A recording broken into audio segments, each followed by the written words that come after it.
अकोला जिल्ह्यात ऑपरेशन प्रहार अंतर्गत पुन्हा एकदा गुटख्याच्या अवैध साठ्यावर धडक कारवाई झाली आहे।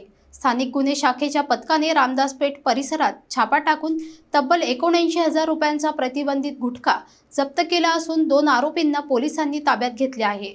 अकोला जिल्ह्यातील अवैध धंद्यांना आळा घालण्यासाठी जिल्हा पोलीस अधीक्षक अर्चित चांडक यांच्या निर्देशानुसार ऑपरेशन प्रहार मोहीम राबवली जात आहे।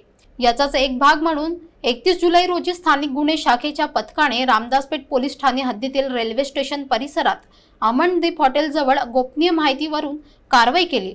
या कारवाईत फरहान खान, रसूल खान वय 34 वर्ष आणि शाहरुख शेख युसुफ चव्हाण वय 30 वर्ष या 2 आरोपींकडून शासनाने प्रतिबंधित केलेला पान मसाला व गुटख्याचा साठा जप्त करण्यात आला। जप्त मुद्देमालाची एकूण किंमत 79,367 इतकी असून हा साठा विनापरवाना विक्रीसाठी ठेवल्याचे स्पष्ट झाले। अन्न सुरक्षा अधिकाऱ्यांच्या उपस्थितीत पंचनामा करण्यात आला असून त्यांच्या तक्रारीवरून रामदासपेठ पोलीस ठाण्यात गुन्हा नोंदवण्यात आला आहे। ही संपूर्ण कारवाई पोलीस अधीक्षक अर्चित चांडक, अप्पर पोलीस अधीक्षक बी चंद्रकांत रेड्डी आणि स्थानिक गुन्हे शाखेचे निरीक्षक शंकर शेडके यांच्या मार्गदर्शनाखाली पीएसआय विष्णू बोडके, गोकुळ चव्हाण, सुलतान पठाण, स्वप्नील खेडकर, अन्सार आणि सतीश यांनी केली।